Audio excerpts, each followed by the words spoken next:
बिस्मिल्लाहिर्रहमानिर्रहीम, अस्सलाम वालेकुम डियर स्टूडेंट्स। आज के हमारे इस लेक्चर में हमने एक्सरसाइज 4.6 फर्स्ट ईयर मैथमेटिक्स का सीक्वेंसेस एंड सीरीज वाले चैप्टर में से हमारे पास क्वेश्चन नंबर 3 है।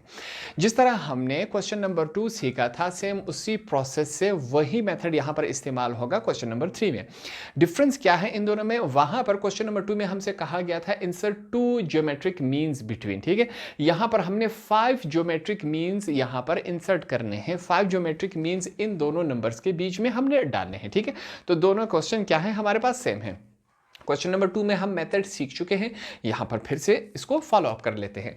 हमने यहां पर क्या करना होगा, सबसे पहले हम लिखेंगे लेट। फर्ज करें हमने लिखा, क्वेश्चन में हमें कहा गया था कि 5 ज्योमेट्रिक मीन्स हमने पुट अप करने हैं। 16 और 1024 के बीच में हमने 5 ज्योमेट्रिक मीन्स पुट करने हैं, इंसर्ट करने हैं। अब वो 5 ज्योमेट्रिक मीन्स हमें मालूम नहीं है, हम सबसे पहले अपने आप से वो लेंगे। हमने कहा लेट, फर्ज करें वो 5 ज्योमेट्रिक मीन्स हमारे पास क्या है, G1, G2, G3, G4 और G5। हमने कहा ये वो 5 ज्योमेट्रिक मीन्स है। साथ में हम लिखेंगे R5 ज्योमेट्रिक मीन्स, साथ में क्या लिखेंगे, बिटवीन, किसके बीच में, हमारे पास क्वेश्चन में दिया गया है बिटवीन 16 एंड 1024। ये इन दोनों नंबर्स के 5 बीच में वो 5 ज्योमेट्रिक मीन्स हैं जो कि हमने अपने आप से लिए। तो ये हमारे पास किस फॉर्म में मिलेगा, हम लिखेंगे देन, ये बन जाता है, सबसे पहले हम लिखेंगे 16 G1, G2, G3, G4 और G5। हमने क्या किया, सिंपली हमने ये 5 ज्योमेट्रिक मीन्स जो कि हमने अपने आप से लिखे थे वो उठा के इन दोनों नंबर्स के बीच में लिख दिया। अब ये क्या है, आर इन ज्योमेट्रिक प्रोग्रेशन। जैसे ही हमने इस अंदाज में लिखा तो ये जो सीक्वेंस है हमारे पास क्या बन गई, ज्योमेट्रिक प्रोग्रेशन बन गई।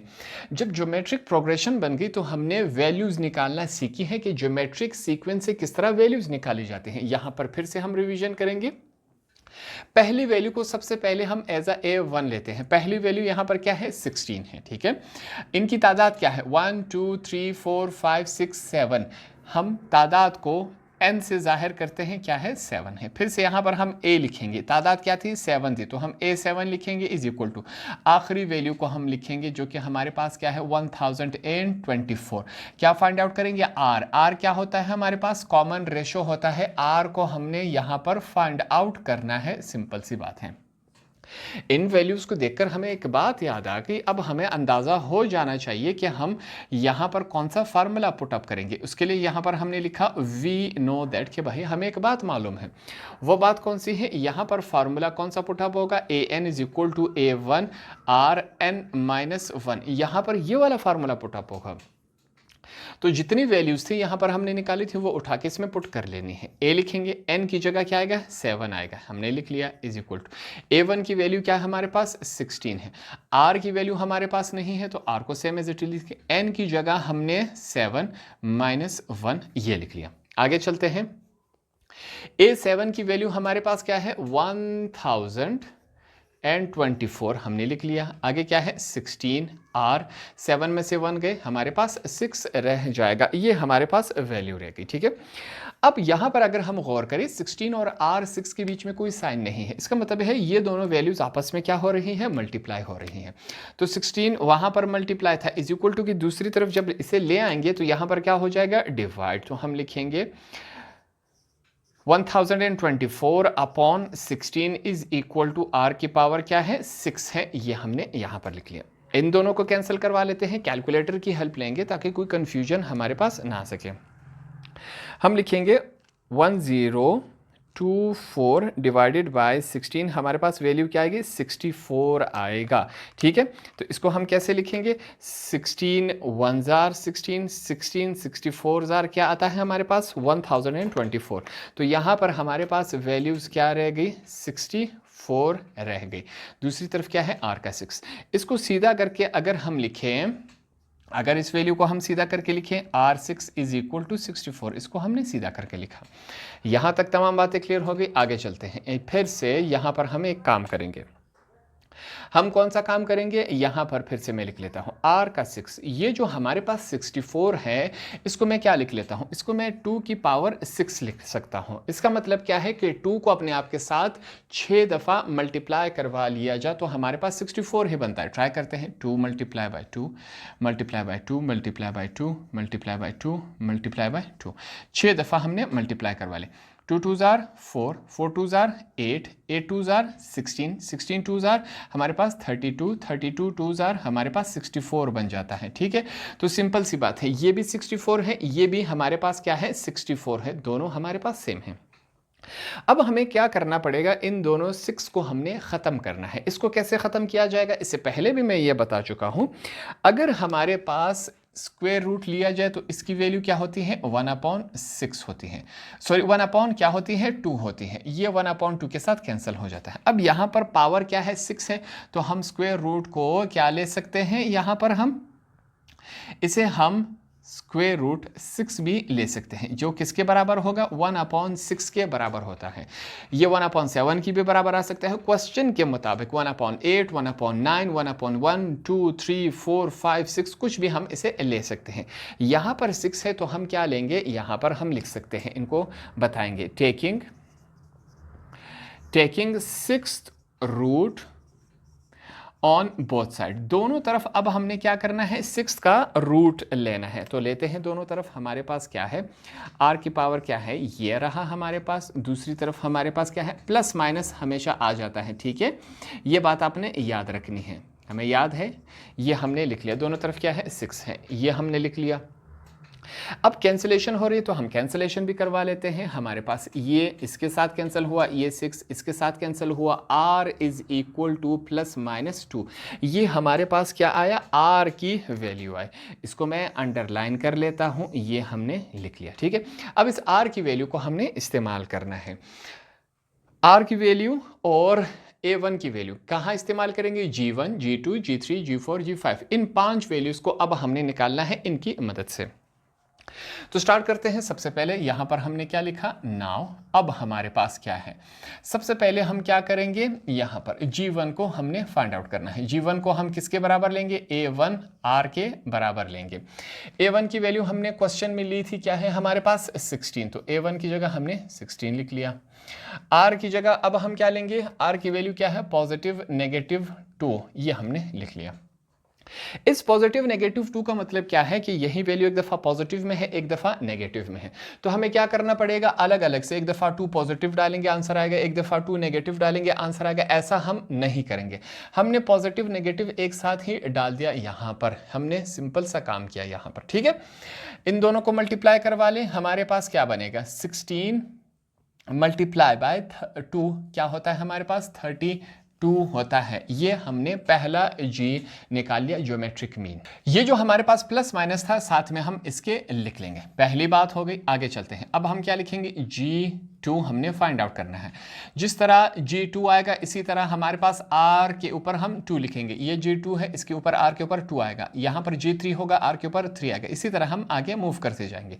a1 की वैल्यू हमारे पास क्या है, 16 है, r की वैल्यू हमारे पास क्या है, +-2, ऊपर पावर क्या है, स्क्वायर है। ठीक है, ये हमारे पास है। इसको सॉल्व कर लेते हैं, वैल्यूज क्या आ रही हैं इसको चेक करेंगे।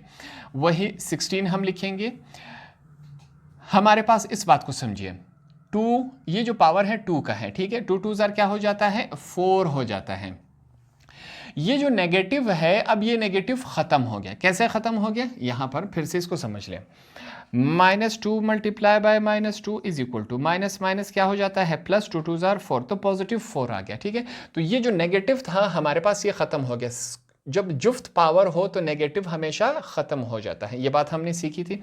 16 को अब हमने क्या करना है, 4 के साथ मल्टीप्लाई करवाना है। 16 मल्टीप्लाई बाय 4 हमारे पास वैल्यू क्या आती है, 64 ही आता है। तो यहां पर हम 64 लिखेंगे, साथ में प्लस माइनस नहीं लिखेंगे। क्यों, क्योंकि स्क्वायर के साथ वो नेगेटिव खत्म हो गया, सिर्फ पॉजिटिव वैल्यू रहेगी, जो कि हमने यहां पर लिख ली।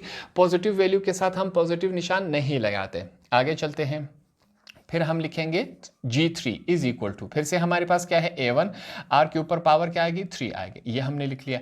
A1 की वैल्यू क्या है 16, फिर से R की वैल्यू हमारे पास क्या है +-2 है, ऊपर पावर क्या है 3 है, हमने लिख लिया। हमारे पास क्या है 16 हम लिखेंगे, यहाँ पर चेक करें 2 की पावर क्या है 3 है, 2 को अपने आप के साथ 3 दफ़ा मल्टीप्लाई करवाया जाएगा, 2 2 4, 4 2 क्या है 8 आएगा, यहाँ पर प्लस माइनस आएगा, इस बात को समझे। जहाँ पर पावर जो होती है जुफ्त होती है तो माइनस ख़त्म हो जाता है मल्टीप्लिकेशन में, जहाँ पर पावर ताक में होती है ये माइनस ख़त्म नहीं होता। कैसे ख़त्म नहीं होगा, यहाँ पर इसको समझ लेते हैं। 2 को अपने आप के साथ -2 को अपने आप के साथ 3 दफ़ा मल्टीप्लाई करो, माइनस माइनस प्लस हो जाता है, प्लस माइनस माइनस हो जाता है, ठीक है, माइनस का साइन आएगा, 2 2 4, 4 2 8, तो -8 ही आएगा। इस वजह से यहाँ पर प्लस माइनस ख़त्म नहीं हुआ और यहाँ पर ख़त्म हो गया। क्या कॉन्सेप्ट है, यहाँ पर जुफ्त पावर होगा तो ये माइनस ख़त्म हो जाएगा, ताक माइनस होगा तो नेगेटिव ख़त्म कभी भी नहीं होगा। आगे चलते हैं, 16 को हमने 8 के साथ मल्टीप्लाई करवाना है, 16 मल्टीप्लाई बाय 8 हमारे पास वैल्यू क्या आई 128, साथ में हमने प्लस माइनस लिखना है 128, ये 3 वैल्यू आ गई। आगे हम चलेंगे, G4 हमने फाइंड आउट करना है, फिर से A1 R के ऊपर पावर 4 आएगा, 16 हम लिखेंगे, फिर से हमने लिखना है +-2, ये हमने लिख लिया, पावर क्या है 4 है, इज इक्वल टू 16 लिखेंगे, यहाँ पर 2 की पावर क्या है 4 है, इस दफ़ा फिर से पावर क्या है जुफ्त में है तो ये माइनस ख़त्म हो जाएगा। ये कॉन्सेप्ट क्लियर हो गया। 2 को अपने आप के साथ 4 दफ़ा मल्टीप्लाई करवाइए, 2 2 4, 4 2 8, 8 2 16, तो यहाँ पर हमारे पास क्या आएगा 16 आएगा, प्लस माइनस ख़त्म हो चुका है। 16 को अपने आप के साथ मल्टीप्लाई करवा लिया जाए, 16 मल्टीप्लाई बाय 16 हमारे पास वैल्यू क्या आ रही है 256 हमने लिखा, प्लस माइनस नहीं लिखा जाएगा। G5 है, इसको हम फाइंड आउट करते हैं। A1 R की पावर क्या है इस दफ़ा 5 है, वही 5 हमने लिखा यहाँ पर। अब A1 की जगह उसकी वैल्यू पुट अप करते हैं यहाँ पर, और R की जगह उसकी वैल्यू, हमारे पास A की वैल्यू क्या है 16 है, R की वैल्यू क्या है +-2 है, पावर क्या है हमारे पास 5 है, 16 की जगह 16 आएगा, यहाँ पर पावर क्या है ताक में है तो ये माइनस ख़त्म नहीं होगा, हम प्लस माइनस लिख लेंगे। 2 को अपने आप के साथ 5 दफ़ा मल्टीप्लाई करवा लिया जाए तो हमारे पास क्या आएगा 32 आएगा, 2 2 4, 4 2 8, 8 2 16, 16 2 हमारे पास क्या आता है 32। एक दफ़ा कर लेते हैं यहाँ पर, 2 multiply by 2 multiply by 2 multiply by 2 multiply by 2 हमारे पास क्या आ रहा है 32 ही आएगा। यहाँ पर हम क्या लिखेंगे 32 हमने लिख लिया, ठीक है। अब 16 इस वैल्यू के साथ मल्टीप्लाई हो रहा है, 32 मल्टीप्लाई बाय 16 हमारे पास क्या आ रहा है, इसको चेक कर लेते हैं। 16 मल्टीप्लाई बाय 32 हमारे पास वैल्यू क्या आई +-512, प्लस माइनस साथ में लगेगा। हमसे क्वेश्चन में क्या पूछा गया था कि हमने 5 ज्योमेट्रिक मीन्स इन दोनों नंबर्स के बीच में पुट करने हैं, डालने हैं। हमें वो 5 नंबर्स मालूम नहीं थे, हमने अपने आप से G1 G2 G3 G4 G5 ये नंबर लिए कि हमने कहा ये वो 5 नंबर है, इनके बीच में हमने डाला, हमने सोल्व किया तो वो 5 नंबर के हमारे पास ये आंसर्स आ गए, ठीक है। इसको मैं रेड पेन से हाईलाइट कर लेता हूं, ये वो 5 नंबर्स है जो कि इन 2 नंबर्स के बीच में आने चाहिए, ठीक है। हमने फाइंड आउट कर लिए। अब यहां पर कुछ नंबर हमारे पास क्या है पॉजिटिव में है और कुछ नंबर हमारे पास पॉजिटिव नेगेटिव दोनों में है, तो हम आंसर कैसे लिखेंगे इसको सीख लेते हैं। हम लिखेंगे hence 5 geometric means between 16 and हमारे पास 1224 आर, वो क्या है, एक दफ़ा इन तमाम नंबर को हम पॉजिटिव में लिख लेते हैं। हमारे पास क्या है 32 64 128 256 512 है, ठीक है। हमने एक दफ़ा क्या किया इनको पॉजिटिव में लिख लिया तमाम नंबर को। अब कुछ नंबर हमारे पास नेगेटिव में है, जैसे कि ये नंबर ये नंबर ये नंबर, इनको एक दफ़ा नेगेटिव में भी लिख लेते हैं। हमारे पास क्या है -32, ये नंबर क्या है पॉजिटिव में है क्योंकि यहाँ पर नेगेटिव कैंसिल हो गया था, तो हम इसको 64 को पॉजिटिव ही लिखेंगे। ये नंबर हमारे पास, इसको एक दफ़ा नेगेटिव में लिखेंगे और यहाँ पर हम क्या करेंगे, इस 256 को फिर पॉजिटिव नंबर में है और 512 जो है इसको ये नेगेटिव में है, इसको एक दफ़ा नेगेटिव में लिख लेंगे। प्लस माइनस था, एक दफ़ा यही नंबर पॉजिटिव, एक दफ़ा पॉजिटिव, एक दफ़ा नेगेटिव। प्लस माइनस था, यही नंबर एक दफ़ा नेगेटिव, यही नंबर एक दफ़ा पॉजिटिव है। ठीक है, आंसर्स में हमने ये लिख लिया, बीच में हमने और का लफ्ज़ डाला हुआ है जिसका मतलब क्या है, या है। तो वो 5 ज्योमेट्रिक नंबर्स हमने यहाँ पर आसानी से फाइंड आउट कर लिए। होप आपको ये वाला क्वेश्चन भी आसानी से समझ आ गया होगा।